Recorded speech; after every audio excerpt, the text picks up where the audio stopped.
welcome to Storytime, the Hedge King. In former days, every sound had its meaning. The birds had their own language, which everyone understood. Now, it only sounds like chirping, screeching, and whistling, and to some, like music without words. It came into the birds' mind, however, that they would no longer be without a ruler and would choose one of themselves to be king. One alone amongst them, the green plover, was opposed to this. He had lived free and would die free, and anxiously flying hither and thither, he cried, "Where shall I go? Where shall I go?" He retired into a lonely and unfrequented marsh, and showed himself no more among his fellows. The birds now wished to discuss the matter, and on a fine May morning they all gathered together.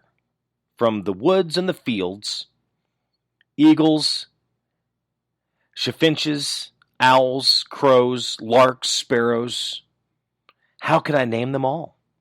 Even the cockatoo came, and the hoopie, his clerk, who is so called because he is always heard a few days before him, and a very small bird, which as yet had no name, mingled with the band. The hen, which by some accident had heard nothing of the whole matter, was astonished at the great ensemble. What is going to be done?" she cackled. But the cock calmed his beloved hen and said, "Only rich people," and told her what they had on hand. It was decided, however, that the one who could fly the highest should be king. A tree frog, which was sitting amongst the bushes, when he heard that, cried a warning, "No! No, no, no!" Because he had thought that many tears would be shed because of this. But the crow said, "Caw, caw!" and that all would pass off peaceably. It was now determined that on this fine morning they should at once begin to ascend, so that hereafter no one should be able to say, "I could easily have flown much higher, but the evening came on, and I could do no more." On a given signal, therefore, the whole troop rose into the air. The dust descended from the land, and there was a tremendous flirting and whirring and beating of wings. It looked as if a black cloud was rising up. The little birds were, however, soon left behind. They could go no farther and fell back to the ground. The larger birds held out longer, but no one could equal the eagle, who mounted so high that he could have picked the eyes out of the sun. And when he saw that the others could not get up to him, he thought, "Why should I fly any higher? I am the king." And behold, to let himself down again. The birds beneath him at once cried to him, "You must be our king. No one has flown so high as you, except me," screamed the little fellow without a name, who had crept into the breast feathers of the eagle. And as he was not at all tired, he rose up and mounted so high that he reached heaven itself. When, however, he had gone as far as this, he folded his wings together and called down with clear and penetrating voice, "I am king! I am king!" "You are king!" cried the birds angrily. "You have done this by trick and cunning." So they made another condition. He should be king who could go down lowest in the ground,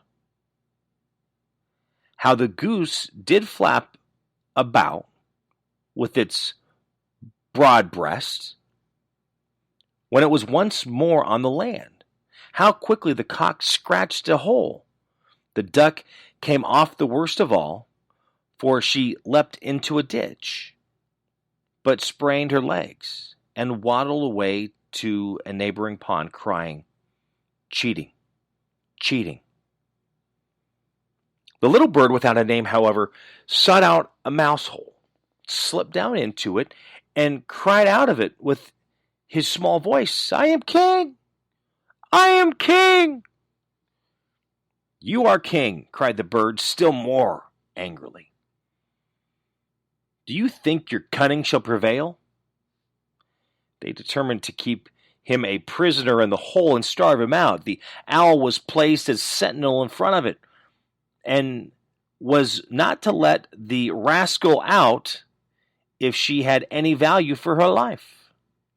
When evening was come and all the birds were feeling very tired after exerting their wings so much that they went to bed with their wives and children, the owl alone remained standing by the mouse hole, gazing steadfastly into it with her great eyes. In the meantime, she too had grown tired, and thought to herself, "You might certainly shut one eye.